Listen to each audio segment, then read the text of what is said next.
టాలీవుడ్ ని కుదిపేస్తున్న డ్రగ్స్ కేసులో హీరో తరుణ్ నుంచి కీలక సమాచారం రాబట్టింది సిట్. దాదాపు 13 గంటల పాటు సాగిన విచారణలో హైదరాబాద్ లోని పబ్బులు కేంద్రంగా జరుగుతున్న మత్తు దందాను బయటపెట్టాడు తరుణ్. సినిమా వాళ్లకు డ్రగ్స్ ఎలా చేరుతున్నాయి అన్నది సవివరంగా వివరించాడు. అతడు ఇచ్చిన సమాచారంతో దర్యాప్తు మరింత వేగవంతం చేసింది సిట్. డ్రగ్స్ కేసు విచారణలో తరుణ్ కు వరుస పెట్టి 4 షోలు చూపించింది సిట్. శనివారం ఉదయం 10:30కు మొదలైన విచారణ రాత్రి 11 గంటల వరకు సాగింది.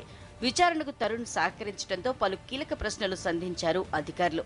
డ్రగ్స్ డీలర్ కెల్విన్ తో సంబంధాలు ఎలా ఏర్పడ్డాయి, డ్రగ్స్ తీసుకుంటున్నారా, ఇంకా డ్రగ్స్ లింక్స్ కొనసాగిస్తున్నారా, మీరు ఏవైనా పబ్బులు నిర్వహిస్తున్నారా, పబ్బుల్లో డ్రగ్స్ అమ్మటం సర్వసాధారణమేనా వంటి ప్రశ్నలను సిట్ అధికారులు అడిగినట్లు తెలుస్తోంది.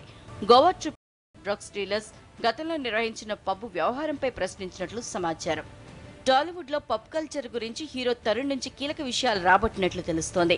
నగరంలోని పబ్బుల చిట్టా విప్పాడు తరుణ్. 15 పబ్బుల్లో డ్రగ్స్ స్వేచ్ఛగా దొరుకుతాయని చెప్పాడు. కొందరు సర్వీస్ బాయ్లు మత్తు మందులు తెప్పించి కస్టమర్లకు ఇస్తున్నారని సిట్కు వివరించారు. ఏర్పాటు చేసిన పబ్బుల్లో సినిమా వాళ్ల కోసం ప్రత్యేక ఏర్పాట్లు చేశారని, సీక్రెట్ గదుల్లో డ్రగ్స్ తీసుకుంటారని వెల్లడించినట్లు తెలుస్తోంది. పబ్బుల్లో డీజేలు, ఈవెంట్ మేనేజర్లు డ్రగ్స్ రవాణాలో పాత్రధారులుగా ఉంటారని, పలువురు యువనటులు డ్రగ్స్ వాడుతున్నట్లు తరుణ్ చెప్పినట్లు సమాచారం.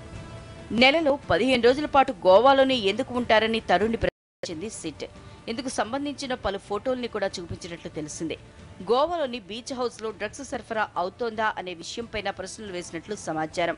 తరుణ్ దిగిన పలు ఫోటోల్లో డ్రగ్స్ నిందితులు ఉండటంపైన లోతుగా విచారణ జరిగింది. అటు తరుణ్ బ్లడ్, గోర్లు, తల వెంట్రుకలు, లాలాజలం శాంపిల్స్ తీసుకున్నారు వైద్యులు. డ్రగ్స్ అనేది చాలా పెద్ద సమస్య అని, దీనిపై అందరూ పోరాడాల్సిన అవసరం ఉందన్నారు తరుణ్. సిట్ విచారణకు పూర్తిగా సహకరించినట్లు చెప్పారు. అటు ఆదివారం విచారణ ఉండదని, సోమవారం నవదీపుని ప్రశ్నిస్తామని ప్రకటించారు సిట్ అధికారులు.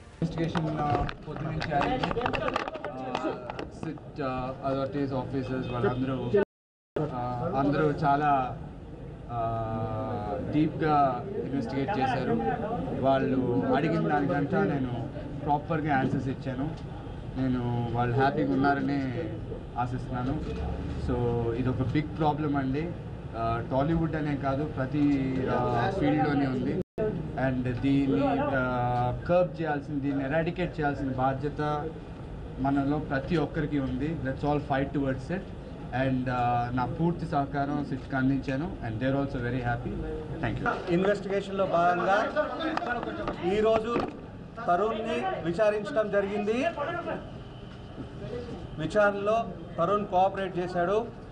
ఫర్దర్ ఏదైనా మిగతా విషయాలన్నీ ఇన్వెస్టిగేషన్ తేలుతాయి. That will be informed later. Navdeep examination ఉంది. Today we have collected the sample. ఆయన కన్సర్న్ తో శాంపుల్ చేయడం. తరుణ్ చెప్పిన వివరాల ఆధారంగా నగరంలోని మరికొన్ని పబ్బులపై దృష్టి సారించింది సిట్. అక్కడ సాగుతున్న డ్రగ్స్ దందాపై వివరాలు సేకరించే పనిలో పడింది.